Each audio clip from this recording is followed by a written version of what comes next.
what did you think of this scene overall? And by the way, it's linked in the show notes. You can check it out. I think the scene as a scene, just the scene, I think is great.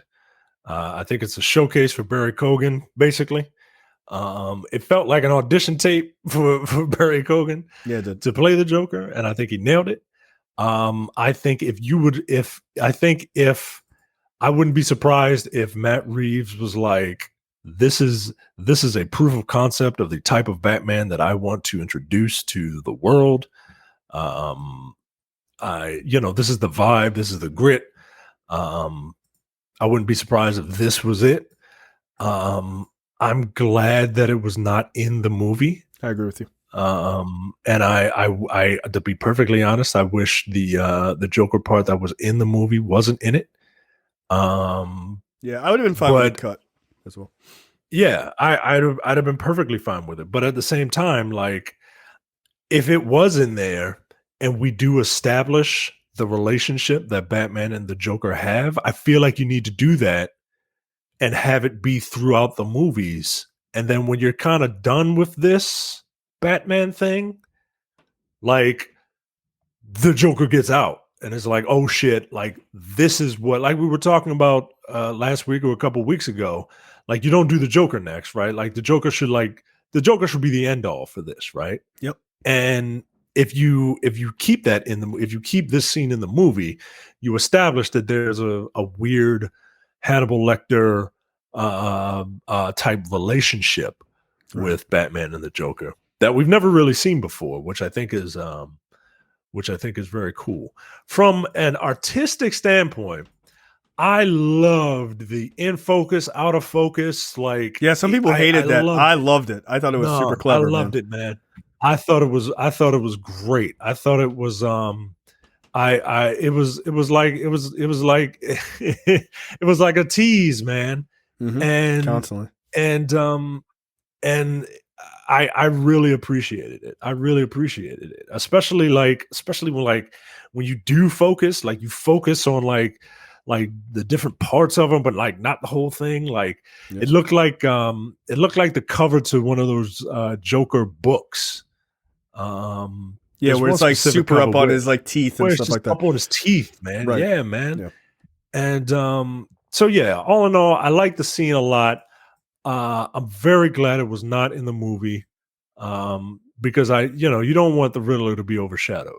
And I think that's what everyone would be talking about. Well, and that's the thing is, like, no matter how good Paul Dano would be and is in that movie, it would really eat away at, like, because people would just be like, yo, the scene with the Joker. And they would just be like, it would just turn off everything else, which would be unfortunate. But where's the Joker at, right? Like, but where's the Joker, though? Right. Like, that's what people would be saying throughout the rest of the movie. And that looks like it was probably somewhere in the second act.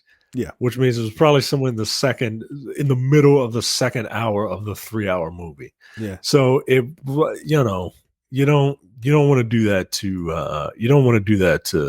the Riddler. Like, the Riddler needs to be his own force of, like, menace. Right. And that's my biggest reason for not wanting him in it is just let Paul Dano's Riddler live on his own. I didn't mind the scene in the movie that was left with them meeting. I just didn't need it, right? Like, some people were like, I was offended. Like, I wasn't. Like, it was fine. I just didn't need it. Like, if you just said, hey, we're going to cut that scene. All right. Like, it felt like that scene could have been cut and this left in. You know what I mean? Like, like, I would change those scenes, if anything. But I agree with you. Like, I loved the sort of grotesqueness of him, right? Like, yeah, Gotham tried to do a similar thing, but it didn't look nearly as good. But that's like a budget thing, right? He looks twisted. He looks fucked up. Like, he looks like he's been pulling his hair out and shit. Right. Like, you know what I mean? Like, he looks like a crazy person. Like, he looks like a full on insane person. And I just love the difference, the sort of dramatic difference in the way they look. Right. Where you got Batman who looks like super put together in that moment. you know, and it like the cowl looks really good and everything else. And then it's just like this guy on the other side is just a fucking maniac. But I also like if you check out if you pay attention to the dialogue, I'm sure you did, where he says, you know, this is almost our 1 year anniversary, right? Like all we know about them is that they've tussled a year ago. And like, even he makes a comment like, you know, the first anniversary is paper. Like, you know, who said I would come this cheap or whatever? Like there's like little, like really good little lines like that I thought were really, quite well done. So it proves that Matt Reeves really does get Batman, because like there is I mean, I don't want to get too psychological, but there is a homoerotic like thing between Batman and the Joker, right? Like it's like, well, why don't you guys just fuck already, right? Yeah. Like the Joker is in love with Batman because Batman is the one that like he can't break. Yep. You know what I mean? Like no matter how much he tries, he can't break, and that's the fun. Right, for him is he wants to break the bat, right? Yep. He wants to make this incredibly uptight dude so uptight he's got to walk around in a bat suit. Like he wants to break this dude, and he can't do it. And the Joker supports buck breaking. Got it. Yeah. Got it. and Batman can't, you know, and Batman knows that someone like this should not be breathing air, but he can't do it because the man's got a code, right? Yep. And if he does it, this guy wins, right?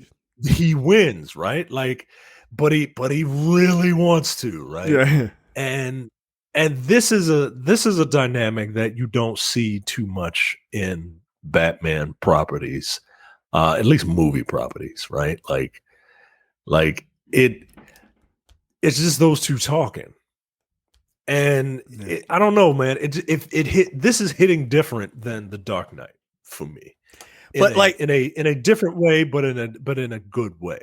Right. In the Dark Knight scene, the interrogation scene is all about like Batman trying all of his methods that he's tried on regular thugs and realizing it doesn't work on this guy. Because he's different, and he's getting frustrated, right? Yeah. And the Joker is winning that back and forth, that psychological back and forth. This is way more accurate to at least what I feel like these two characters' relationships would be. Right. I like the Hannibal Lecter idea. Like I think that would have been a cool way to run this. That throughout all of this shit, like let's say there's 4 movies, right? And throughout this run, you see like the Joker's just like, yeah, this is like kind of feeding him information, like just slowly but surely, like feeding him information. And they develop this kind of like Hannibal Lecter sort of situation. And then you're right. Like he gets out and like, nah, they're not friends.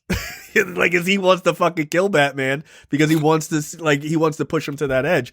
And now not only has he been feeding him this information, but he has been examining who the Batman is like the whole time. And like, because the Joker is crazy, but he's not stupid. Not dumb, yo. He's not dumb. He's quite brilliant. So like that idea of him just like slowly like pulling information and like just kind of learning about who this guy is and what drives him, that is what makes their rivalry good.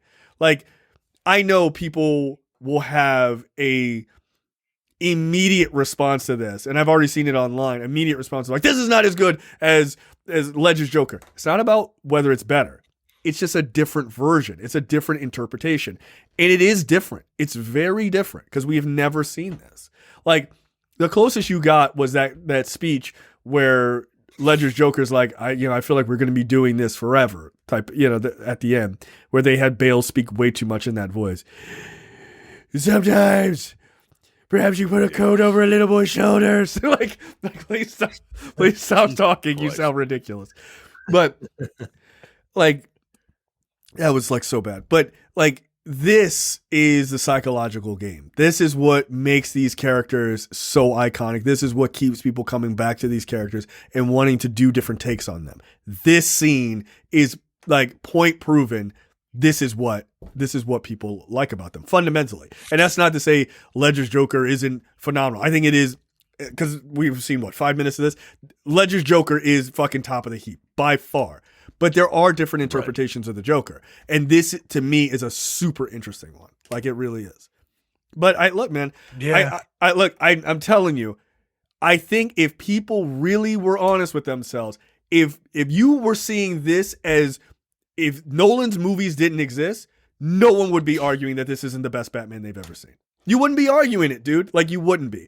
But the Nolan stuff is so recent that, like, some people are just like, I can't let go of that shit. But, like, I'm not saying better or worse, whatever. You feel how you feel about it. But this is a super interesting take. Like, it is. It's a super interesting take. God damn it, I wish DC would get it together, man. Like, Jesus.